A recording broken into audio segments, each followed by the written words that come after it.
पुण्य गौतमजी हाम्रो साथमा हुनुहुन्छ। पुण्य सर, यहाँलाई हार्दिक स्वागत छ। थ्याङ्क यू सो मच, धन्यवाद। आराम हुनुहुन्छ पुण्य सर? म ठिक छु। हर्कको पार्टीमा पनि रोइलो पो हुन थाल्यो त समानुपातिको विषयलाई लिएर। एकदमै एकदमै धेरै रह्यो। अब के भएको यो हर्क साम्पाङको पार्टीमा पनि पोलिटिकल कल्चर चाहिँ रहन्छ कि जस्तो पो लाग्न थाल्यो। केपी ओलीको अर्को भेरिएन्ट हर्क साम्पाङ हो भन्थे। सुरुमा हामीले पत्याएनौँ, जुरुकै उचाल्यौँ होइन। अहिले आउँदाखेरि त हो कि जस्तो पो लाग्यो। तिमीहरू बढी नकराऊ है, फेरि साधारण सदस्य समेत नरहने गरी कारवाही गर्छु भनेर विधि प्रक्रिया नियम कानुन केही नहेरिकन फेसबुकमा लेखिदिन्छन्, फेसबुकबाटै हायर फायर गर्छन्। के हो अहिले त्यो अति भएपछि अति सर्वत्र वर्जयते भने जस्तो हर्क साम्पाङज्यूलाई क्याउ क्याउ क्याउ क्याउ क्याउ गरेर दिमाग खाएर गिरी एप्स भन्थे नि पहिला पहिला हाम्रो पालामा, हो त्यस्तो गरेर बस्न खान नदिएपछि चाक्लिनी गरेपछि फोन गर्ने, म्यासेज गर्ने, वाट्सएपमा विभिन्न खालको म्यासेज पठाउने, साथीभाइ मार्फत लबिङ गर्ने, अत्याचारै गरिसकेपछि अब फेरि इक्वल प्रोपोर्सनल इलेक्सन सिस्टमको विषयमा थाहा नपाउनेहरूले अब क्लस्टरमा एकदम तल रहेकाहरूले पनि उत्पात महत्त्वाकांक्षा देखाउन थालेपछि तिमीहरू धेरै ङ्याउ ङ्याउ नगर, रोइयो नगर, फेरि दायाँ बायाँ भयो भने पार्टीबाट साधारण सदस्य कायम नहुने गरी गलत्याएर निकालिदिन्छु भन्न उहाँ बाध्य हुनुभयो हो। त्यसरी निकाल्न मिल्छ र? अब गर्ने त एउटा पार्टीको अध्यक्षले साधारण सदस्यबाट नरहने गरी निकाल्न मिल्छ र? त्यसको लागि त केन्द्रीय कमिटीको निर्णय चाहिन्छ होला। त्यो उहाँको पार्टी, उहाँको हात, आफ्नो हात जगन्नाथ। त्यो पार्टी भन्दा पनि फ्यान क्लब बेसी भयो होइन। अब पार्टीको संरचना जसरी भएको छ त्यसै गरी जाने हो नि त। उहाँको सर्वाधिकार होला। उहाँले अब मित्र पार्टीमा सर्वाधिकार भन्ने हुन्छ र? अब होला त उहाँको पार्टीमा होला, अब त्यस्तो होला।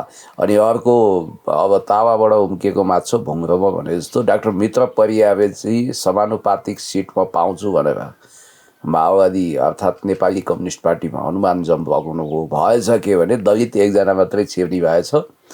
त्यसमा पनि अब महिला या पुरुष चोइस पार्टीकै हुन्छ। पुरुषमा पनि उहाँ 2 नम्बरमा पर्नु भएछ। सपना त हावाले उडायो भुरी। अनि यता प्रकाश सपुतको पनि उडायो भनेछ नि, के हो?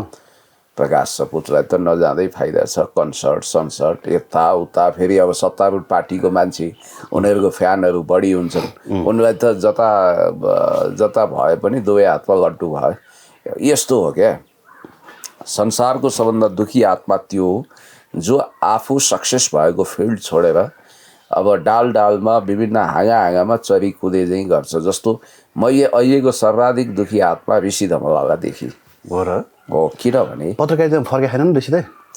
नफर्किने रे, अर्को फेरि भाउ त चलाएको छ त्यहाँ। हुन त रौतहटमा घर भाडामा लिइसक्यो अरे, के गर्ने हो? अब हाम्रो बुवा बहिनी एलिजा गौतमले जसो जसो इसारा गर्छिन् त्यसै गरी उनी अगाडि बढाएका छन्। यी मान्छेलाई मैले साह्रै स्मार्ट र एकदम चलाक सोचेका थिएँ, तर यी अलिक बेग्लै किसिमको मान्छे रहेछन्, बेग्लै धातुले। किनभने तेरे नामवाला स्टाइलको हेयर स्टाइल राखेर उनले अनेक गरे। नक्कली अजय देवगन, अक्षय कुमारहरू पनि भेला गरे र अनेक गरे, तर 665 भन्दा ज्यान गए, उनको मत कटेन। हेर्नुहोस् है, मेरो दाईको सालो न कुनै राष्ट्रिय नाम छ न कुनै गरिमा छ। अलिकति पढ लेखेको चाहिँ हो। उहाँ स्वाट्टा आउनुभयो गणेश पौडेल। अब जबकि कसैले नामै सुनेका थिएनन् उहाँको। ऋषिको नाम नसुन्ने मान्छे को थिए? मैले ऋषिजीलाई किन दुखी आत्मा भने नि, यो अहिले राजनीतिमा चाहिँ 2 क्याटेगोरीका मान्छेहरू आए। एउटा महाधनाढ्यहरू जस्तो विनोद चौधरी टाइपका मान्छे, अराजनीतिक। विनोद चौधरी नै उहाँ के भन्छ टुस खाए, आएनन् भने निर्वाचित भएनन् छुट्टै कुरो। राजनीतिमा त आए नि त यिनीहरू, त्यो भन्न खोजेको के। राजनीतिको महत्त्वाकांक्षा त पहिला नि थियो नि, गोल्साको कुरै आएको थियो होइन, त्योभन्दा अगाडि के अरे यस्ता अरू घरानीहरूको पनि कुरा त आएको थियो नि। यिनीहरू चाहिँ तपाईँको म होला पद पाउँदा मान्छे खुसी हुन्छ, म अर्थमन्त्री प्रधानमन्त्री हुन्छु भनेर आएको होइन रहेछन् क्या। यो चाहिँ इन्ट्रेस्ट ग्रुप हो। जस्तो उनीहरूले राज्यमा सिन्डिकेट लादेका छन्, उनीहरूले भ्याट बिल छलेका छन्, उनीहरूले सरकारी जग्गाहरू, सार्वजनिक जग्गा कराबजाब बनाएका छन्, गर्नु नगर्नु अनियमितता गरेका छन्।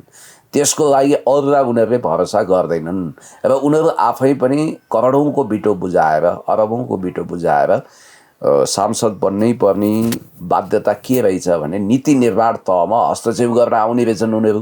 करका दरहरू हेरफेर गर्नु पर्यो, त्यसको लागि त बाहिर बसेर नहुने रहेछ, चन्दा दिएर मात्रै नहुने रहेछ। त्यसकारण उनीहरू आफ्नो हात जगन्नाथ गर्न आफै आए। एउटा यो खालको मान्छे राजनीतिकमा, उनीहरूलाई यसले इम्प्रेस पटक्कै पार्दैन कि ओहो सांसद भनेर ठुलो मान्छे हो, मन्त्री भनेर ठुलो मान्छे। अरे भाइ, मन्त्री सांसद त उनीहरूको दैलोमा, उनीहरूको दरबारमा लाइन लागेर हजुर चुनाव आउन लाग्यो। यसो चन्दा है, यसो यहाँ मेरो एउटा कसैलाई मेडिकल पढाउनु छ 5-10 लाख 20 लाख रुपियाँ भनेर जाने हो नि त, त्यहाँ 50 लाख रुपियाँ यसो गरौँ सो गरौँ मिलेर काम गरौँ भनेर उनीहरू कहाँ जान्छन्। उनीहरू मल्टिमिलियनियर छन्, तर उनीहरूले चाहिँ करको दर हेरफेर गर्नेदेखि जति पनि अनियमित कामहरू, 2 नम्बरी कामहरू अथवा गैर कानुनी धन्दा गर्छन्, ती सबलाई लेजिटिमाइज गर्न, लिगल गर्न उनीहरू जाने रहेछन्। अनि अर्को थरी चाहिँ के भने, महत्त्वाकांक्षा भएको तर कुनै पनि फिल्डबाट चम्किन नसक्ने मान्छे। जस्तो पढाइ भनौँ भने पढाइ छैन। अब राजीव खत्री बिचरा एसएलसी पास गरेका छ, खरदारभन्दा माथि जागिर हुँदैन, महत्त्वाकांक्षा छ यामानको।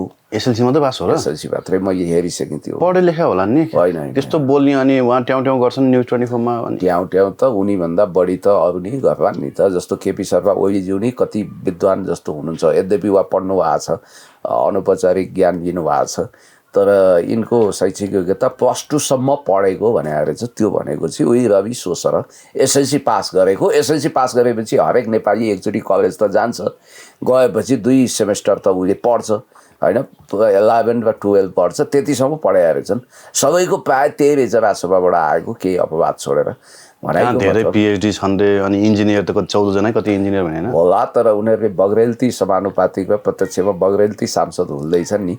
मैले भन्न खोजेको अर्को थरी चाहिँ जस्तो चम्किन नसकेका व्यक्ति तर अति महत्त्वाकांक्षा भएका, राजनीतिलाई नै धन्दा बनाएर पैसा कमाउन चाहने, पैसा छाप्न चाहने, नाम कमाउन चाहने मान्छे यसमा जाँदो रहेछन्। अनि अर्को क्याटेगोरीका मान्छे भने चाहिँ साँच्चै प्रोफेसनल इमान्दार राजनीति गरेर देशको सेवा गरौँ भनेर जान्छन्। जस्तो हाम्रो इच्छा चाहिँ त्यो हो। उनीहरू पढलेखेको पनि हुन्छन्, उनीहरूलाई कमाउन राजनीति गर्नु पर्दैन, उनीहरू इमान्दार हुन्छन्, देशभक्त हुन्छन्। त्यस्ता मान्छे चाहिँ साइड लाइनमा पुगे। अनि अर्को चाहिँ हो ती मान्छेहरू जाने हो। ऋषि धमलाजी कि त प्रधानमन्त्री नै हुनु पर्यो उहाँ, त्यो सम्भव छैन। नाथे क्याबिनेट मन्त्रीसम्मले त ऋषि धमलालाई ऋषिजी नमस्ते है भूतपूर्व भएपछि बालवाला त नहोला। कति त अब यो लो प्रोफाइलका मिनिस्ट्री होल्ड गर्नेहरू, नचम्किएका मन्त्रीहरूले त उनीलाई फोनै गरेर ऋषिजी के हो, जनता जान्न चाहन्छन् तिर हाम्रो पनि यसो मौका आउँदैन भन्छन् रे। भनेपछि भूतपूर्व प्रधानमन्त्रीहरूको मिस कल धेरै देखिन्छ उनको मोबाइलमा, पूर्व मन्त्रीहरूको त म्यासेजै रिप्लाई गर्दैनन्, सांसदहरू त लाइनमा छन् उनको रिपोर्टर्स क्लबदेखि प्राइम टिभीमा। उनलाई एउटा प्रधानमन्त्रीलाई जत्तिकै चिन्छन् अथवा त्योभन्दा बढी नै चिन्छन्, कम चिन्दैनन्। नामको ठाउँमा नाम छ, सुन्दर पत्नी छिन् अगालोभरिको, बच्चाहरू छन्, घर राम्रो छ, सबै चिज छ भने उनी राजनीतिमा आएर किन दुखी आत्मा भएको? उनले जे पाउनुपर्छ ग्ल्यामर र पैसा होइन, त्यो त उनलाई अलरेडी प्राप्त छ। गाडीको ठाउँमा गाडी छ, पत्नीको ठाउँमा पत्नी छ, ग्ल्यामरस जिन्दगी छ, देश विदेश छ, म्याकडोनाल्ड्समा खान सक्छन् होइन। म्याकडोनाल्ड्स नै छैन नेपालमा, अब विदेशमा गएर पनि खान सक्छन्। विदेशमा त होला, भारतमा चाहिँ छ। होइन, केएफसीमा खान सक्छन्, सबै गर्न सक्छन् नि त। केएफसी चाहिँ छ नेपालमा, कन्टिनेन्टल फुड मगाउन सक्छन्। ऋषि धमलालाई केही कुरोको अभाव छैन, तर उनी दुखी आत्मा हुन अलिअलि गोरो रातो वर्णको थिए, अब कालो हुनको लागि रौतड हुने गए।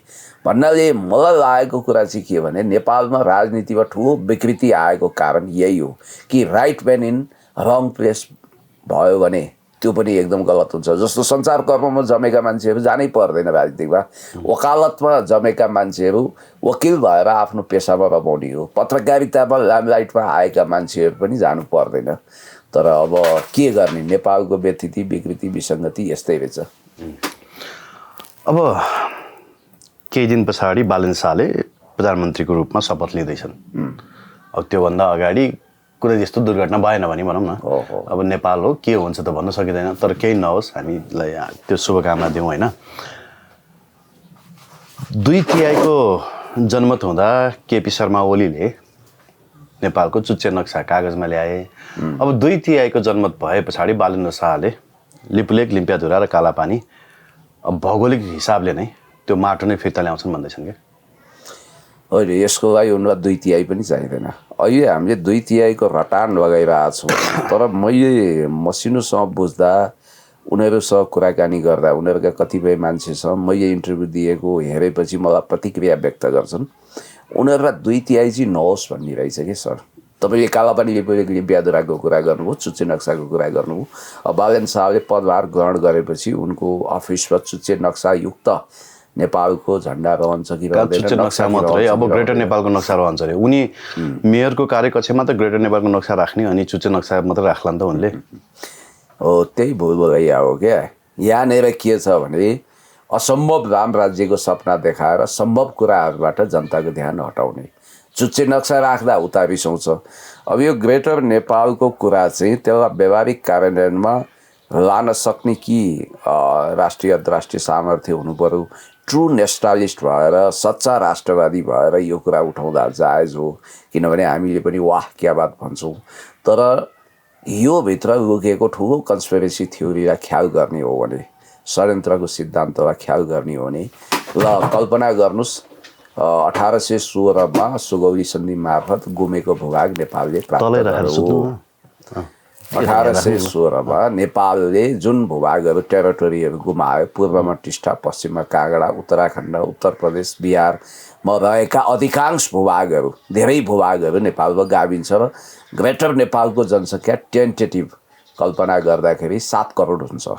अब तपाईँ कल्पना गर्नुहोस्, जसरी प्रजातान्त्रिक विधिद्वारा 2/3 ल्यान्ड अफ दोर्जेले हिमाली स्वतन्त्र राज्य सिक्किमलाई भारतमा विलय गरे। ग्राब एन्ड एनेक्सेसन भन्ने किताबमा सुधानन्द दासले प्रष्ट रूपमा लेख्नु भएको छ। मेरो लाइब्रेरीमा त्यो किताब सुरक्षित होला, कतै खोज्नुपर्छ। अब तपाईँलाई म भन्छु, फिजीमा महेन्द्र चौधरी भन्ने मानिस गयो। अब इन्डियामा फिजी गाप्न त सम्भव छैन, तर कोलोनी त बनायो नि त। क्यारेबियन टापु राष्ट्रमा उसका पुर्खाहरू उखु खेती गर्न गएको जनसाङ्ख्यिक अल्पसङ्ख्या बनाएर त्यो देश करिब करिब इन्डियाले कब्जा गरेर पछि महेन्द्र चौधरीलाई गुटुटु खेदे। होइन, यो त अब यो तर्कसँग चाहिँ म सहमत किन छैन भने ग्रेटर नेपाल नआए पनि अब बहुमत पुग्छ, हामी अल्पमतमा छौँ। पहाडको जनसङ्ख्या त अल्पमतमा छ। तपाईँलाई थाहा छ मधेस आन्दोलनमा थुप्रै नागरिक समाजहरूले पनि सहयोग गरेका थिए। मधेसवादी दलहरू त्यति बेला मधेसको मसिहाको रूपमा उदाएका थिए। धेरै दलहरू उदाए, धेरै नेताहरूले आफ्नो जीवन बनाए।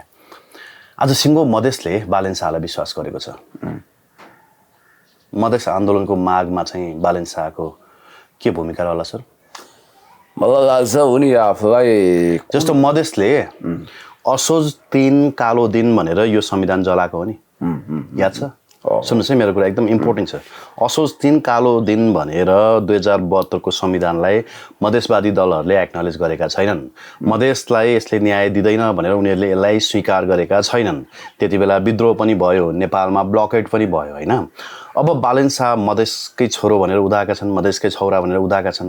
उनले मधेसवादी दलहरूले तत्कालीन समयमा राखेको मागप्रति उनको भूमिका के रहन्छ?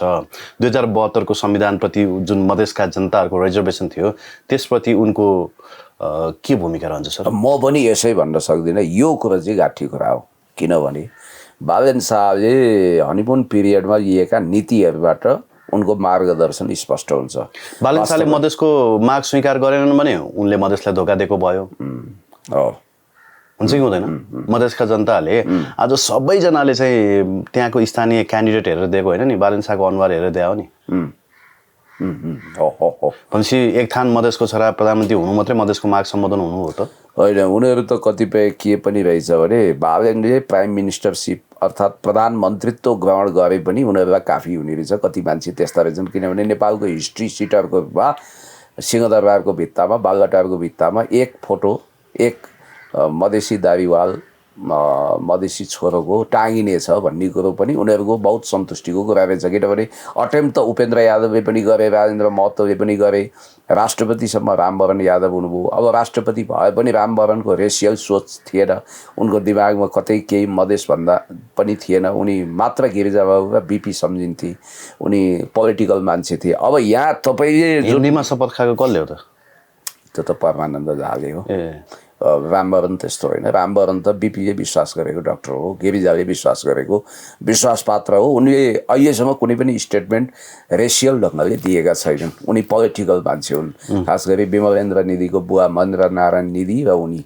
अब तपाईँलाई एउटा कुरो भन्छु, बालेन शाहले 100 डेज अर्थात् हनिमुन पिरियडमा चाल्ने कदमबाट उनको डेस्टिनेसन के हो, उनी के चाहन्छन् भन्ने कुरो लगभग पुष्टि हुन्छ। पहिलो कुरो त अब उनलाई बेनिफिट अफ डाउट दिउँ कि उनले देशको लागि केही गर्लान्, राम्रै काम गर्लान्, उनलाई शुभकामना दिउँ, अग्रिम बधाई पनि दिउँ। अब महाकाली सन्धि खारेज गरेर हुन्छ कि होइन, 1950 को सन्धि खारेज गरेर हुन्छ कि, हामीले रिभ्यू गर्नुपर्ने के रिभ्यू गर्नुपर्छ, इपिएसको प्रतिवेदन बुझेर हुन्छ कि, नेपालले त बुझ्न सक्छ नि। मलाई त्यस्तो लाग्दैन। अनि त्यो गरेर उनले अब त्यो केपी ओलीले नक्सामा मात्रै ल्याए होइन। तपाईँलाई याद छ केपी ओलीको भारत भ्रमण हुन लाग्दाखेरि, भारत भ्रमण हो कि कहाँ हुन लाग्दाखेरि उनले लेखेका थिए नि, सम्माननीय प्रधानमन्त्रीज्यू तपाईँले लिपुलेक लिम्पियाधुरा र कालापानीको कुरा पनि उठाउनु होला भनेर लेखेको थिएँ नि स्ट्याटस। थाहा छ है। अब उनले त्यो कुरा चाहिँ जोरदार ढङ्गले उठाउँछन् भन्नेमा म विश्वस्त छु। उठाउनु पर्छ, उठाएनन् भने चाहिँ उनी एक्सपोज हुन्छन्। अनि अर्को इन्ट्रेस्टिङ कुरो यो पनि हुनसक्छ कि उनले केही विकासवादी चकाचौधको कनिका छरेर या भ्रष्ट वा अपराधीको नाउँमा केही मान्छेको हातमा हतकडी लगाउने प्रबन्ध गरेर, अहिले फाइल खोल्ने भन्ने एउटा बहुचर्चित शब्द छ नि, हो त्यही फाइल साइल के खोलेर अख्तियार मार्फत, सम्पत्ति शुद्धिकरण मार्फत, सिआइबी मार्फत केही जङ्गी सुधारका कामहरू गरेर त्यसपछि उनले अर्को थप काम गर्न सक्छन्। जस्तो यो जति पनि ग्रेटर नेपालवाला कुरा छ, कालापानी लिपुलेक लिम्पियाधुरा, महाकाली सन्धि, महाकाली ट्रिटी आदि इत्यादिको विषयमा नेसनलिस्ट अडान लिएर उनले व्यापक लोकप्रियता हासिल गरिसकेपछि चाहिँ उनलाई आलोचना गर्ने मान्छे रहने छैनन्। किनभने अलरेडी के बुझिएको कुरा हो भने उनी इन्डियाभन्दा बढी पश्चिमा मैत्री हुन्। त्यसपछि चाहिँ स्टेट पार्टनरसिप प्रोग्राम वा त्यस्तै केही सम्झौता गरे पनि नेपालीले उनलाई दुत्कार्दैनन् भन्ने उनले सोचेका होलान्। किनभने अमेरिकाको यो गुण तिर्न त उनीहरू विवश छन्, तिर्नै पर्छ। तिरेन भने पेरुको अल्बर्टो फुजिमोरी वा उता चिलीको अगस्टो पिनोसे वा इन्डोनेसियाको सुहार्तो या पनामाको नोरेगा जस्तो बनाइदिन्छ। तपाईँलाई एउटा इन्ट्रेस्टिङ कुरा गर्छु, तर मैले चाहिँ त्यो हदसम्म बालेन पुग्छन् भन्ने लागेको छैन, नम्बर 1।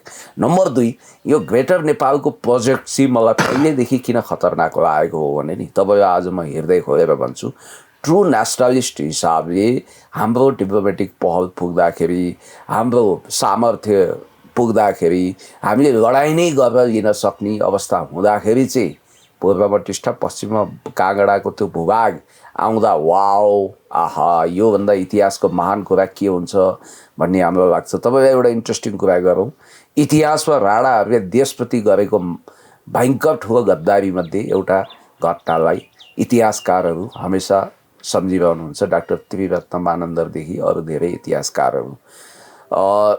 अब राणालाई भारतको अन्तिम गभर्नर जेनरल लर्ड माउन्टबेटन, उनकी श्रीमतीको भनिन्छ नेहरूसँग हिमजिम थियो र उनी छिटोभन्दा छिटो इन्डिया छोड्न चाहन्थे।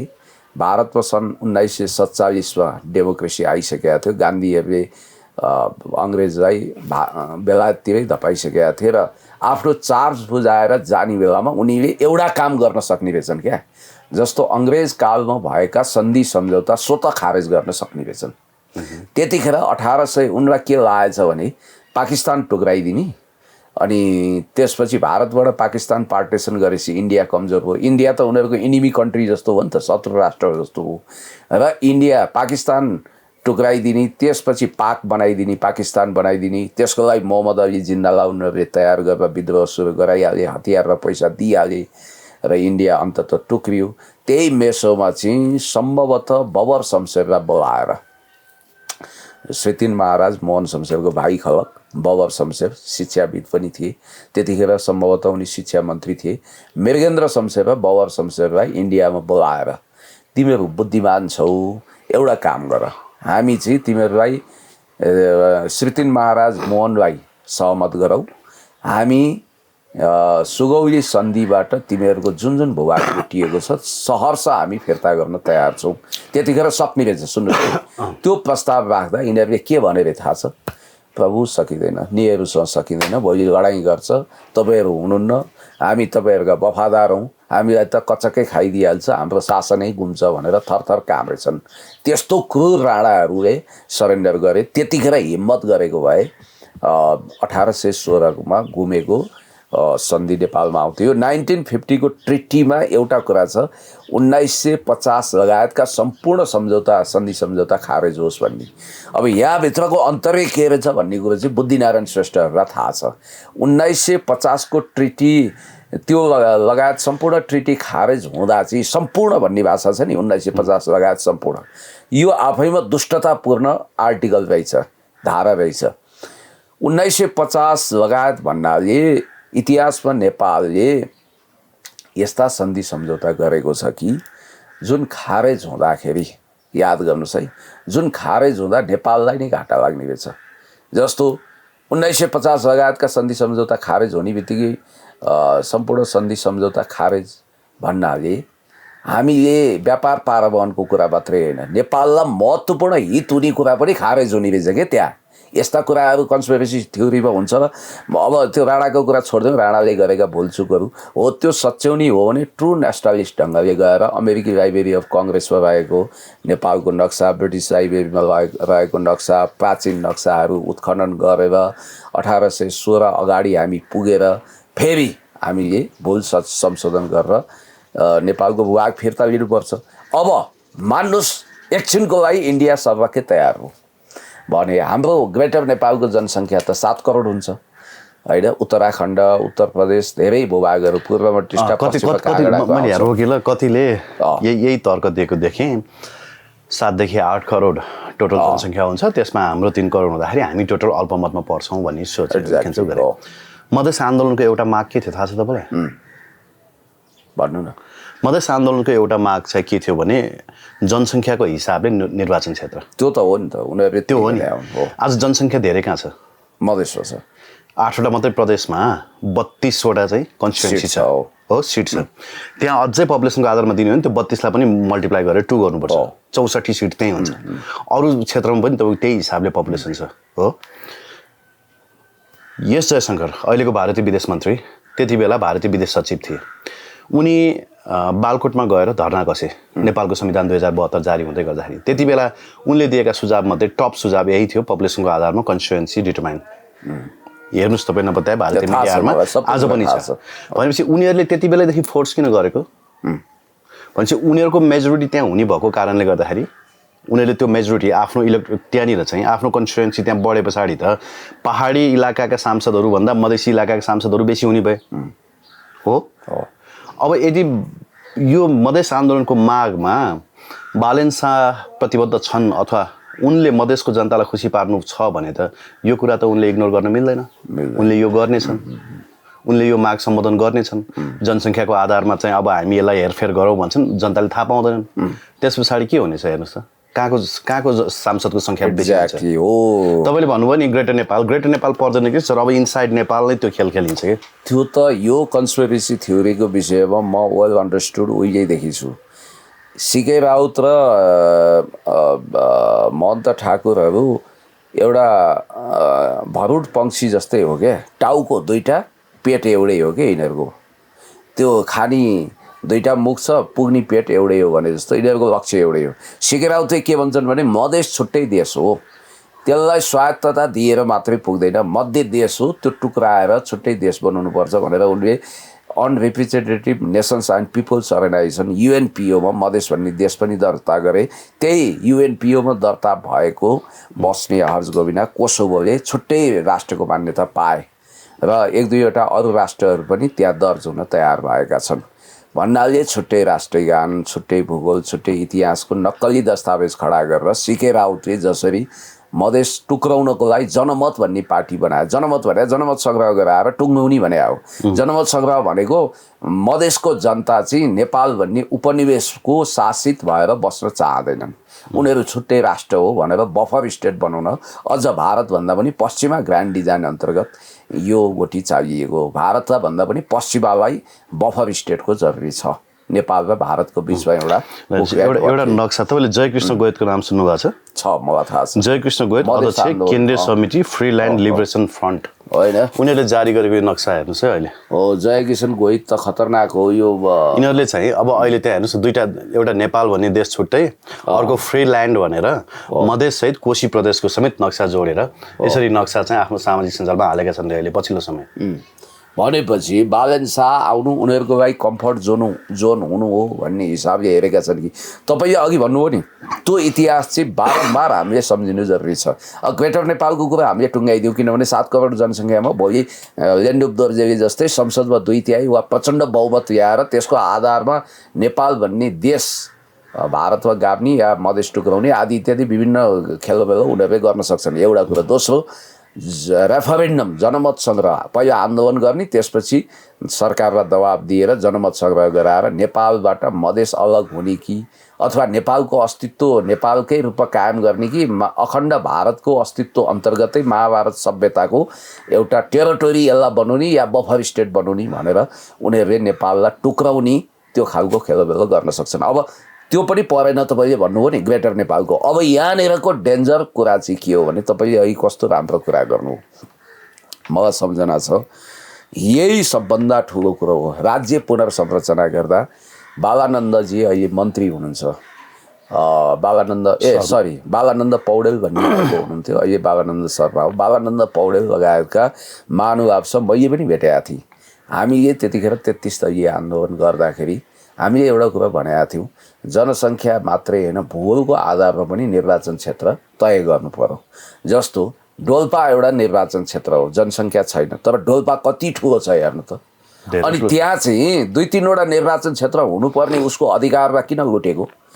अब रामेछाप जस्तो जिल्लामा एउटा निर्वाचन क्षेत्र भएर हुन्छ ताप्लेजुङमा एउटा भएर हुन्छ जनसङ्ख्या मात्रै सब कुछ होइन नि इतिहास हेर्नु पर्यो भूगोल हेर्नु पर्यो पहाडका क्षेत्रहरू चाहिँ घटाउँदै ल्याएको छ हेर्नुहोस् है पोइन्ट टु बी नोटेड हाम्रा पहाडका जति पनि इलेक्सन कन्स्टिट्युन्सी छ त्यो घटाउँदै ल्याएको किनभने 2/3 पुराउनु त मधेसलाई इलाबरेट गर्नु पर्यो तपाईँले अहिले हेर्नु न 12मा 4वटा पर्सामा 4वटा होइन उसमा त सिरा सर्लाही सबैमा 4-4वटा रहेछ छ त व्यापक निर्वाचन क्षेत्र छ उनीहरूले मधेसमा 32वटा सिट डिक्लेयर गरे तपाईँले भने जस्तो मल्टिप्लाई 2 गर्नुहोस् 64वटा निर्वाचन क्षेत्र बनाए भने तपाईँ के गर्नुहुन्छ हेरेको हेरे बालेन कार्ड यहाँनिर प्रयोग हुन सक्छ र बालेनले कुन खेल खेल्छन् कसैलाई थाहा छैन अब 2-3टा कुरा हो एउटा बालेनको असाइनमेन्ट अरू के गर्छन् मलाई थाहा छैन पश्चिमा एजेन्डाप्रति उनी इमान्दार भएनन् भने हेर्नुहोस् है उनीमाथि ठुलो थ्रेट हुन्छ त्यो थ्रेटले उनलाई राजनीतिक मान्छे होइनन् राजनीतिक रूपमा ड्यामेज त गर्छ भौतिक रूपमा पनि ठुलो थ्रेट दिन्छ किनभने उनको शिरमाथि पनि त जेन्जे आन्दोलन रूपी डेमोक्रेसीको तरवार त झुन्डिएको छ अनि इन्ट्रेस्टिङ कुरो के रहेछ भने रासोपाको गठन रवि लामिछाने मार्फत रासोपाको गठन कहिले भएछ भने मलाई एउटा साथीले मेसेज पनि पठाउनु भएको छ तपाईँलाई इन्ट्रेस्टिङ कुरा गर्छु हरि चापागाई भन्ने साथीले SPP withdrawn from parliament when Dewa was PM June 20, 2022. RSP was formed, you have to say, formed July 1, 2022. भनेर यसरी दिएको छ एसपीपी विथड्र कसले गर्यो देउवा सरकारको पालामा पार्लियामेन्टले गर्यो यो भएको स्टेट पार्टनरशिप प्रोग्रामलाई संसदले वन नगरेर यसलाई रिजेक्ट गरेको कहिले रहेछ भने जुन 20, 2022 अर्थात् जुन 20, 2022 मा यसलाई रिजेक्ट गरेपछि जुन लगत्तै जुलाई आउँछ त्यसको एक दिन पछि नै जुलाई 1, 2022 अर्थात् एक दिन पछि रासपा गठन भएको छ एक दिन कि एक महिना होइन यस्तो नि त जुनको 10 दिन पछाडि एउटा इन्ट्रेस्टिङ फ्याक्ट अर्को एसपीपी पास गर्नुपर्ने उहाँहरूको बाध्यता के भने सेनाले एसपीपी अन गरेको छ किन गर्यो थाहा छैन किनभने अब म बितेर गएका सुशील कोइरालालाई दोष लगाउँदै सेनाले एसपीपी भने त यो सहयोग हो, सहयोगको रकम हो, हामीलाई एसपीपी चाहिन्छ भनेर बोलेकै कुरा पनि अहिले भाइरल भइरहेको छ। अब एसपीपी त्यही पास गर्नु नमान्नाले मनिलाको मेयर हुँदै फिलिपिन्सको राष्ट्रपति बनेको रोड्रिगो डुटर्गेजलाई यिनीहरूले पोलिटिकली पनि ड्यामेज गरे, समाप्त गरे। महेन्द्र राजापाक्से पनि त्यसैको विपक्षी भएछन्, उनलाई पनि समाप्त पारे। र तपाईँले अघि भनेको कुरा चाहिँ एस जयशङ्कर जतिखेर भारतको विदेश सचिव थिए, मोदी सरकारको प्यारा थिए, उनी भारतको विशेष दूत बनेर एयरपोर्टबाट सिधै उनी केपी शर्मा ओली कहाँ गएर धरना दिन्छन्, अड्डी गर्छन् कि उनले निर्वाचन क्षेत्रको तय चाहिँ पहिला त संविधान रोक्न भने, दोस्रो निर्वाचन क्षेत्र निर्धारण गर्दा जनसङ्ख्याको आधारमा गर्नुहोस् भने। मधेसीहरूले बारम्बार भनेको त्यही हो, अझै पनि उनीहरूलाई सिट सङ्ख्या पुगेको छैन भन्ने त्यति मात्रै हो र त्यहाँ अझ अर्को डेन्जरस सुझाव पनि छ। त्यो एस जयशङ्करको सुझाव हो। त्यसमा के छ भने नेचुरलाइज सिटिजन के भनिन्छ त्यसलाई, अङ्गीकृत नागरिकताधारीलाई पनि देशको सर्वोच्च पदमा पुग्न पाउने व्यवस्था गर्नुपर्छ पनि। यस, पोइन्ट टु बी नोटेड। भारतको तत्कालीन फरेन सेक्रेटरीको हैसियतले अहिले त उनी फरेन मिनिस्टर नै छन्, अझ अपग्रेड भएको छ। अब विदेश मामिलाको सर्वा छन्, आफूलाई साउथ एसियाको रसियाको सेर्गेई लाभ्रोभको अर्को अवतार सम्झिन्छन् उनले। भन्ने बित्तिकै यिनले मुनरो डक्ट्रिन भनेर स्वर्णिम वाग्लेले भन्नु र यिनीहरूले चाहिँ तपाईँको हेजिमोनी लाद्न कुनै पनि कसर बाँकी नराख्नु, यो कुरो चाहिँ डरलाग्दो छ। र अब हामीलाई कतिपयले भविष्यमा भन्नुहान् तिमीहरू हाइपोथेटिकल कुरा गर्न सिपालु छौ, ब्रेन वास हाम्रो गऱ्यौ, के तिमीहरूसँग तथ्य छ भन्नुहान्। हो, तथ्य छ हामीसँग। ल, सेनापतिले नि बोलेका कुरा एसपीपीको सवालमा हेरौँ न त। अब भनेपछि तथ्य आफै छर्रङ्ग बोल्छ। सेनापतिले आफ्नो ड्रेसमै बोल्नु भएको छ, सङ्घीय संसदमा बोले। पार्टनरसिप प्रोग्राममा दिइने फन्ड छ, त्यो फन्डले नेपालका हामीलाई सुरक्षा निकाय, नेपाली सेनालाई आवश्यक पर्ने विभिन्न प्रकारका भूकम्पमा काम लाग्ने, ल्यान्डस्लाइडमा काम लाग्ने, इनाउन्डेसन अर्थात् डुबेको ठाउँमा काम लाग्ने चिजहरू ल्याउनलाई अमेरिकी सरकारले यस्ता सहयोगहरू यो स्टेट पार्टनरसिप प्रोग्राम अन्तर्गतबाट दिने र सजिलो हुने भन्ने कुरा भएको हुँदाखेरि त्यो प्रोग्राम अन्तर्गतको यी मानवीय सहायताहरू नेपालमा ल्याउने लक्ष्यको साथ गरिएको हो। सुन्नु, सेनाले के गर्यो भने सरकारलाई थाहा नदिकन एसपीपीमा सहमति जनाइदियो अमेरिकी सेनासँग। त्यस पछाडि के गर्यो भने कम्युनिस्टहरूको वर्चस्व थियो, कम्युनिस्टहरूले र काङ्ग्रेसलाई पनि तपाईँको लतारेर एसपीपीको बारेमा सङ्घीय संसदमा सुनवाई समिति गठन भयो। सुनवाई समितिमा गएर प्रभुराम शर्मा तत्कालीन प्रधान सेनापतिले गएर यो कुरा बोलेका थिए। त्यस पछाडि चाहिँ सेनाले जेनजी आन्दोलनमा कति सहयोग गर्यो र अहिलेको निर्वाचनमा कति सहयोग गर्यो थाहा छ नि। अहिले अलिकति हामी एकदम ठिक भन्नुभयो, हामी अलिकति इन्फर्मेसनलाई अपडेट गरौँ न। जुन 2022 जुन 20मा एसपीपी संसदले ओन गरेन, त्यसलाई रिजेक्ट गर्यो। नेपाली काङ्ग्रेसबाट गगन थापाको मत थियो, एसपीपी ल्याउँदा पनि फरक पर्दैन। धन्न एउटा इन्ट्रेस्टिङ कुरा चाहिँ के भने नेपालको संविधानमा चाहिँ सुरक्षा सम्बन्धी कुनै पनि सन्धि सम्झौता हुँदाखेरि चाहिँ त्यो संसदको 2/3 इन्डोर्स गर्नुपर्छ भनेर लेखेको छ। त्यति कारणले गर्दा रोकियो, नत्र यो त भित्रभित्रै पास इनलिस्ट गरिसकेको थियो। अमेरिकी वेबसाइटमा, अमेरिकी सेनाको वेबसाइटमा हामीलाई इनलिस्ट गरिसकेको थियो 2019मा। इन्ट्रेस्टिङ कुरा हो, यहीँनिर 2/3 खेल हुन सक्छ है। 2/3 किन राष्ट्रपाललाई क्लियर, किनभने कन्स्टिट्युसनमा यस्तै कुराहरू जसले गर्दा सिधै विदेशी सैन्य मिलिट्री मिसन नेपालमा आउन हर्डल गर्छ, रोक्छ। त्यो प्रावधानलाई खारेज गर्नको निम्ति अब जनता भेडा जनता भन्छन् के भन्छन्, जनताको दिमाग ब्रेन वास गर्दै छ। सिधै यस्ता कुराहरू जस्तो विदेशीहरूले मित्र राष्ट्रहरूले गर्ने सहयोगको लागि पार्लियामेन्ट बाधक हो भनेर पार्लियामेन्टले इन्डोर्स गर्नु नपर्ने भनेर कन्स्टिट्युसन एमेन्डमेन्ट गर्न चाहिँ उनीहरूलाई 2/3 चाहिन सक्छ।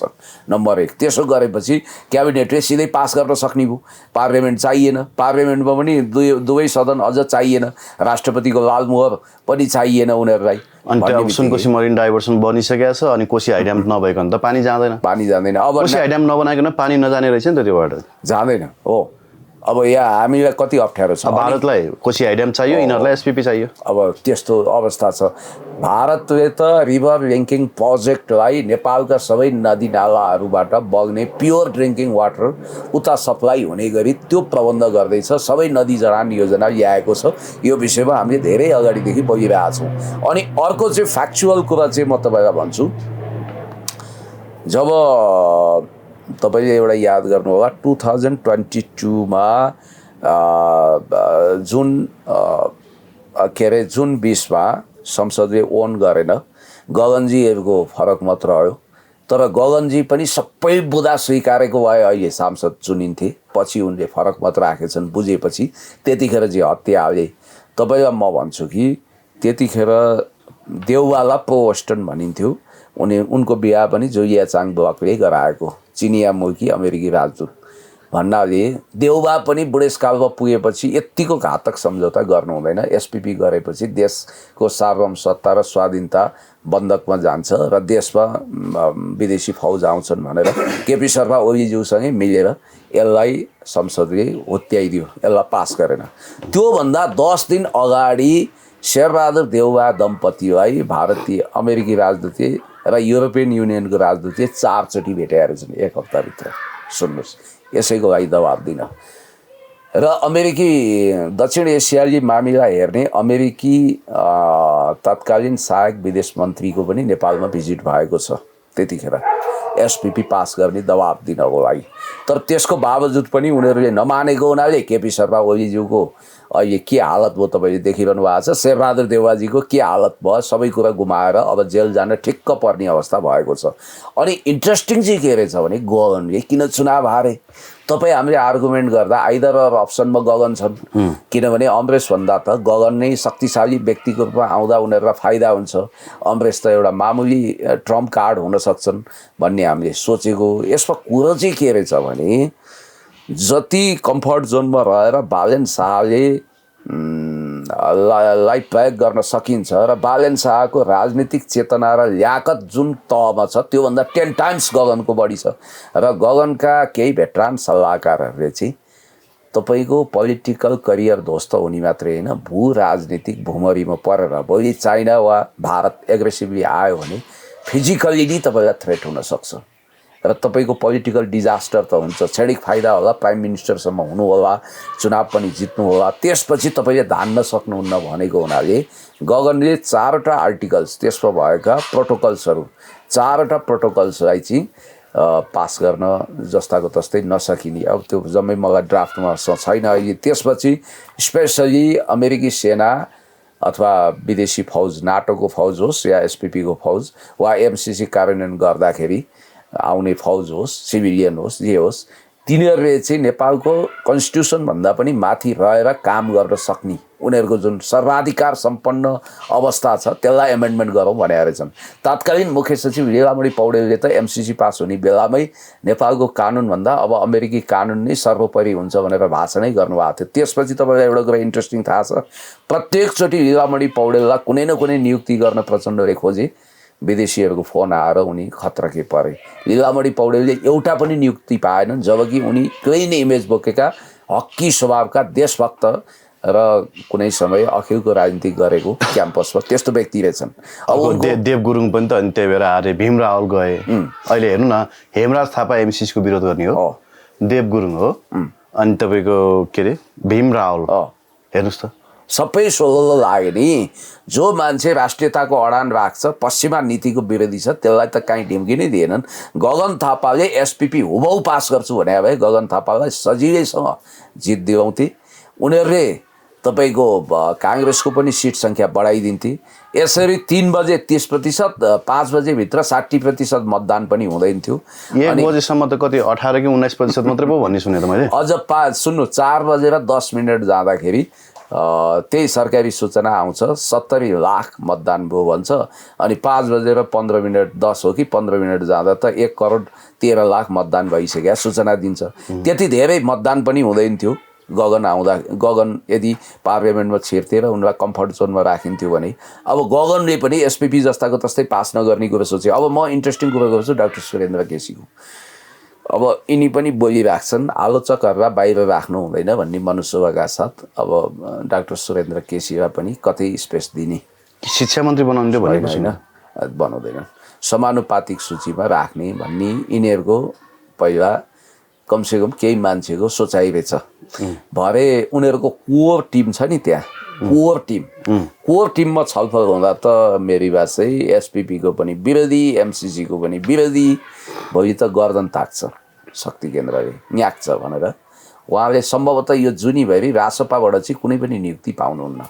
दलबाट नपाउनुको कारण चाहिँ उहाँको चाकडी नपुगेर हो। हजुर नमस्कार है, हजुर नै सर्वे सर्वा हो भनेर निरन्तर नधाएको हुनाले हो, कुनै विदेशी शक्ति केन्द्रले खेलेर होइन। तर याद गर्नु है, यता नपाउनु जस्तो उहाँलाई असाध्यै मन पराउने केपी ओलीले पनि हो र प्रचण्डले पनि हो। प्रचण्डले त उहाँलाई नियुक्ति दिन चाहेको पनि, अब लीलामणि पौडेललाई चाहिँ रणनीतिक हिसाबले रोके यिनीहरूले, राजदूत साजदूत बन्न दिएनन्, अरू कुनै पनि अख्तियार सख्तियार नलाने कुरा पनि रोके। सुरेन्द्र केसीलाई चाहिँ चाकडी नपुगेको हुनाले र भएछ के भने अब यो अभागीलाई खाने बेलामा रिस उठ्छ भने जस्तो हुन्छ। केपी शर्मा ओलीज्यूले उहाँलाई अब आइदर रेक्टर वा राजदूत मध्ये एउटा पद दिन खोजेको फ्याक्ट। अब धेरै मिडियामा हामीले पनि बोल्नुपर्ने आवश्यकता बाध्यता के छ नि। अब साथीभाइहरूले एउटा मिडियामा चाहिँ केपी शर्मा ओलीज्यूको धुवाँधार विरोध गर्न लगाउनु भएको छ, भरे भिडियो काटेर अब यो हो, यो कमजोरी हो, यो गल्ती हो, यस्तो हो उस्तो हो, गरिबहरू के भनिदिनु हो। तर मान्छे चाहिँ नेसनलिस्ट हो भनेर चाहिँ कार दिएछन्। उनका विरोधीले लगेर ल हेर्नुहोस् भनेर कान फुकेपछि प्रचण्डलाई पनि त्यसै गरेर नियुक्ति क्यान्सल गराए, उता पनि नियुक्ति क्यान्सल गराए। रासोपाले चाहिँ रणनीतिक रूपमा पनि डाक्टर केसीलाई, सुरेन्द्र केसीलाई लाँदैन, बरु अर्को डाक्टर केसी चाहिँ ठेक्क लाइनमा छन् रे है। को डाक्टर केसी? हुनसक्छ राष्ट्रपतिबाट सांसदमा उनको मनोनयन पनि हुनसक्छ, राष्ट्रपतिबाट पनि मनोनयन हुन्छ नि। डाक्टर मेडिकलवाला गोविन्द केसी सुशीला आमै राष्ट्रपति भएनन् भने उनको पनि मौका छ भनेर भनिन्छ। भन्ने बित्तिकै अहिले भारतीय मिडियाहरूमा अफरातफरी छ। सिआइएको कम्फर्ट जोन बनाउन पश्चिमाहरूको लागि काम गर्न बालेन शाह आए, हामी धेरै खुसी हुनु पर्दैन, मधेसी छोरो भनेर पनि हामीले मिठाई बाँड्नु पर्दैन भनेर थुप्रो रोइलो गरेको भिडियो पनि हेरेँ भारतीयहरूको मैले होइन। हुन त एआईबाट पनि बनाएको भन्छन् के बाबुराम भट्टराई चाकडी गर्न गएको, मोदीलाई चाकडी गर्न जाँदा एउटा ग्लोबल समिटमा मोदी बोलेका रहेछन्, त्यहाँ चाहिँ अब हामी अखण्ड भारत बनाउँछौँ, नेपाल पाकिस्तान सबै समेट्छौँ भनेर रहेछ। पछि चाहिँ एआई भन्ने पुष्टि लगभग होइन। अखण्ड भारत त उनीहरूको एजेन्डै हो नि, आरएसएसको एजेन्डै हो त, लुकी छिपी छ र। अनि उनीहरूकै पार्लियामेन्टमा नक्सै राखेको छ तर नाङ्गो भाषामा न्याकेटी नेपाल कब्जा गर्छौँ त भन्दैनन् नि। नाङ्गो भाषण गरेनन् होला, तर मनसुबा त त्यही हो, मनको कुरा अघोषित रणनीति त्यही हो कि त्यही हो। र इन्ट्रेस्टिङ कुरा के भने बालेन शाहलाई अब हेर्नु, अहिले बालेन शाहले क्याबिनेट बनाउने को बनाउने भन्ने कुरामा अफरातफरी छ अरे, दौडधुप आदि इत्यादि यी सबै कुरा फाल्तु हुन् भनियो। हामीले एउटा शङ्का गरेका थियौँ नि, त्यो त करिब सत्य रहेछ नि त। आलो पालोको कुरामा त टाङ अडिएकै रहेछ त अहिले पनि। रविजीका महत्त्वपूर्ण मान्छेहरूलाई सेटल गर्ने र आलो पालोको कुरोमा रविजीले कुनै न कुनै हिसाबले कुरा उठाउनु भएको रहेछ। उहाँको भनाइ के रहेछ भने अब मैले 2 देखि 3 वर्षभित्र, बढीमा 3 वर्ष, घटीमा पनि 2 वर्षमा मैले मुद्दाबाट क्लियरेन्स पाउँछु, सफाइ पाउँछु, त मलाई पनि त एक बारको जुनीमा प्राइम मिनिस्टर हुन मन छ। तपाईँले काम गरेपछि मेरो पनि काम हेर्नुहोस्, मौका दिनुहोस् भनेर भनिएको रहेछ। बरु अझ उनीहरू चाहिँ केसम्म तयार रहेछन् भने नि, अहिले एकजना राष्ट्रपति बनाउने उनीहरूको विश्वास पात्र, त्यसपछि आलो पालो राष्ट्रपतिमा गर्ने रे, त्यसलाई राजीनामा दिन लगाएर बरु बालेनजीलाई राष्ट्रपति बनाउने रे। त्यो आकर्षक प्रस्ताव पो गराएर रहेछन् त। आलो पालोमा रविजी प्राइम मिनिस्टर बन्ने, अब 2 वा 3 वर्षपछि रविको मुद्दा सबै क्लियर भएपछि होइन, त्यसपछि बालेनलाई चाहिँ शीतल निवास पठाउने रे भन्ने बित्तिकै तर बालेन चाहिँ मानेको रहन्छन्। यो एजेन्डा उनले आउटराइट खारेज गरेका छन्। र अब हल्ला रामेश्वर खनालजीको चल्यो, के चल्यो होइन। अब वर्ल्ड बैंक, आइएमएफ, अब आइदर स्वर्णिम वाग्ले और रामेश्वर होला, वर्ल्ड बैंक, आइएमएफ, डब्लुटिओ लगायतका अन्तर्राष्ट्रिय, अब ADB, Asian Development Bank, World Trade Organization, International Monetary Fund, World Bank, विश्व बैंक, यिनीहरूले जसलाई मन पराउँछ, जो उनीहरूको गुड बुकमा हुन्छ, त्यसमा अब स्वर्णिम वाग्ले या रामेश्वर खनाल यी 2 जना मध्ये एकजना अर्थमन्त्री बन्छन्। आलो पालो पनि हुनसक्छ। अब क्याबिनेट मन्त्रीमा को जान्छन् के जान्छन् यो छोडिदिउँ, किनभने हुनेवाला प्रधानमन्त्रीको दिमागमै यमबुद्ध छ होइन। अब चेतना नै त्यो स्तरको छ भन्ने बित्तिकै हामी यस्तै त हो नि ब्रो टाइपले रमाउने। अब त्यो तपाईँले जहिले भन्नुहुन्थ्यो नि त्यो एउटा फुच्चे केटोलाई उछिट्याएर ल्याउन सक्छन् है काहीँ भनेको। अब बबुल गुप्ता पछि उसको पालो पनि खोलिगयो।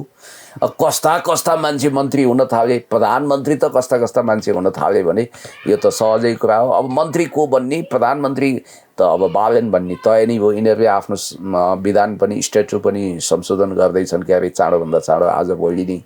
र सम्भवतः अब हर्क साम्पाङजीको समानुपातिकको हामीले कुरा गरौँ त्यहाँ रोइलो गर्नै पर्दैन, किनभने अघि नै हामीले भनिसक्यौँ 33% महिला जान्छन्। कुल सङ्ख्या अब झरेको खसेको मत कुल 1,13,00,000, सदरमत 1,08,00,000 अनि रासपाले 57 सिट पाउने गरी 51 लाख मत प्राप्त गरौँ। काङ्ग्रेस एमाले अथवा नेकपा नेपाली कम्युनिस्ट पार्टी वा श्रम संस्कृतिले चाहेको जति सिट ल्याउन सकेन विविध कारणले, प्रत्यक्ष वा समानुपातिक। अब श्रम संस्कृतिले 3,85,000 मात्रै होइन 10 लाख ल्याउँछ समानुपातिकमा भन्ने हामीले सोचेको। प्रत्यक्षतर्फ पनि 3 सिट होइन, उसले कमसेकम 10-12 सिट ल्याउँछ भनेर सोचेको। एमाले काङ्ग्रेसले पनि टन्नै प्रशस्तै सिट ल्याउँछ, हङ पार्लियामेन्ट हुन्छ भनेर सोचेको। अब उनीहरूलाई 2/3 नजिक आयो। अब 2/3 चाहिँ उनीहरूले तपाईँले अघि शङ्का गरेको कुरोमा चाहिँ उनीहरूलाई 2/3 चाहिएला। त्यसको लागि उनीहरूले पुऱ्याउँछन्, किनभने अब सम्भवतः मातृका यादवको बारेमा के भयो, अब त्यो जान्छ, उनको पद जान्छ, किशोरी शाह नै आउँछन्, त्यहाँ फरक छैन। 20,000 बढी पछाडि 2/3 त पुग्यो। महावीर को हो, महावीर त्यही भित्रको मान्छे हो त, त्यो फरकै पर्दैन नि।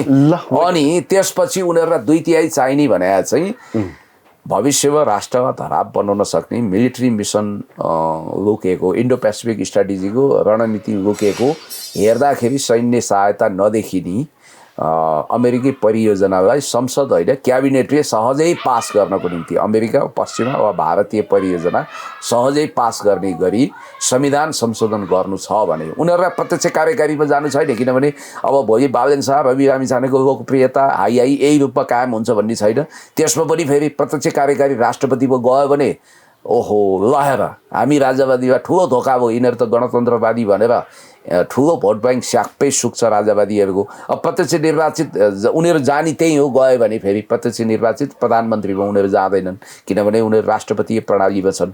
अब प्रत्यक्ष निर्वाचित कार्यकारी प्रधानमन्त्रीमा गयो भने ल हेर यिनीहरू जस्तो धोकेबाज कोही छ, हामी गणतन्त्रवादीलाई थाङ्नामा सुताए, यिनीहरू त राजा ल्याउने पक्षमा रहेछन् भनेर गणतन्त्रवादीले धोकेबाजको रूपमा यिनीहरूलाई पत्याउँदैनन्। अब भोट ब्याङ्क स्वापै सुक्छ। अनि त्यसपछि तपाईँको संघीयता धर्मनिरपेक्षताको विषयमा त तिमीहरूभन्दा हामी कट्टर हौँ भनेर दललाई नै यिनीहरूले दुधकारेका छन्, मूल मेन स्ट्रिमका दलहरूलाई। त्यस कारणले गर्दाखेरि उनीहरूलाई अरू विषयमा संविधान संशोधन गर्नु छैन। अर्थ विधेयक लगायतका सामान्य विधेयकहरू 2/3 मेजोरिटी पनि चाहिँदैन, साधारण बहुमतले पास गर्छ। प्रतिनिधि सभामा उत्पत्ति भएको त्यो विधेयक राष्ट्रिय सभामा पुर्याइन्छ, अप्पर हाउसले पास गरेन भने पनि प्रतिनिधि सभामा फर्किन्छ। केही संशोधन गर्न मन लागेको गर्छन्, नभए राष्ट्रपतिका लाल मोहर लगाउन पठाउँछन्, त्यो पास भइहाल्छ। त्यसको लागि किन 2/3 चाहियो? त्यसैले मलाई जहाँसम्म लाग्छ बालेन शाह अहिले यति शक्तिशाली छन् कि उनको शक्तिको अगाडि सबै चुर हुन्छन्। रवि लामिछाने पनि उनको अगाडि पहेलपुर भएका छन्, बिरामी नै भएका छन् क्यारे, र रवि लामिछानेले घुँडा टेकिसकेको अवस्था छ। र रवि लामिछाने आफै उप प्रधानमन्त्री गृहमन्त्री हुन खोजेको, त्यो पनि सम्भव देखिएन। सायद अब उनको मान्छेलाई पनि भर्ना गर्दैनन् होला। र अब के हुन्छ कसो हुन्छ एकाध दिनमा थाहा भइहाल्छ। हस्, thank you very much. Thank you so much.